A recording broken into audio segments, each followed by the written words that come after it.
എറണാകുളം വൈപ്പിൻ കായലിൽ വള്ളം നിരത്തിയിട്ട് മത്സ്യത്തൊഴിലാളികളുടെ പ്രതിഷേധം. ലൈസൻസ് പുതുക്കാത്ത വള്ളത്തിന് 2.5 ലക്ഷം രൂപ ഫൈൻ ചുമത്തിയതിലാണ് പ്രതിഷേധം. വള്ളങ്ങൾ നിരത്തിയതോടെ വൈപ്പിനിൽ നിന്ന് ഫോർട്ട് കൊച്ചിയിലേക്കുള്ള റോറോ സർവീസ് നിർത്തിവെക്കേണ്ടി വന്നു. എസ് ശ്യാംകുമാറാണ് കൊച്ചിയിൽ നിന്ന് വിവരങ്ങളുമായി ചേരുന്നത്. ശ്യാം, വലിയ പ്രതിഷേധമാണ്. ഈ വള്ളങ്ങളുടെ നീണ്ട നിര നമുക്ക് കാണാൻ കഴിയുന്നുണ്ട്. പറയൂ വിവരങ്ങൾ.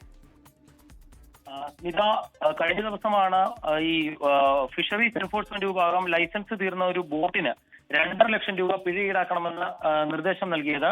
ഇതോടെ മത്സ്യത്തൊഴിലാളികൾ പ്രതിഷേധിക്കുകയായിരുന്നു. കാരണം ഈ വള്ളം വിറ്റാൽ പോലും ഈ 2.5 ലക്ഷം രൂപ പിഴയായിട്ട് ആ മത്സ്യത്തൊഴിലാളിക്ക് അടയ്ക്കാൻ സാധിക്കില്ല. ഇതിൽ പ്രതിഷേധിച്ചാണ് ഇന്ന് രാവിലെ ഉൾനാടൻ മത്സ്യത്തൊഴിലാളികൾ വള്ളങ്ങളുമായി പ്രതിഷേധിക്കാൻ എത്തിയത്. അത് കായലിൽ നിരത്തിയിട്ട് പ്രതിഷേധിക്കുകയായിരുന്നു. ഏകദേശം 60-ലധികം വള്ളങ്ങളാണ് പ്രതിഷേധിക്കാനായി എത്തിയത്.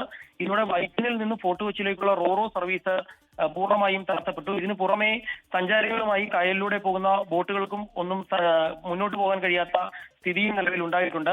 പോലീസ് ഉൾപ്പെടെ കരയിൽ എത്തിയിട്ടുണ്ട്. പക്ഷേ പ്രതിഷേധം നടക്കുന്നത് കായലിലാണ്. അതുകൊണ്ട് തന്നെ അങ്ങോട്ട് എത്താനും സാധിച്ചിട്ടില്ല. തങ്ങളുടെ ആവശ്യം അംഗീകരിക്കണമെന്നുള്ളതാണ് മത്സ്യത്തൊഴിലാളികളുടെ പ്രധാന ഡിമാൻഡ്. ഇതിനു പുറമെ മത്സ്യത്തൊഴിലാളികൾ ഫിഷറീസ് വകുപ്പിന്റെ ഓഫീസിലേക്ക് കരയിൽ പ്രതിഷേധ സമരവും പ്രഖ്യാപിച്ചിട്ടുണ്ട്.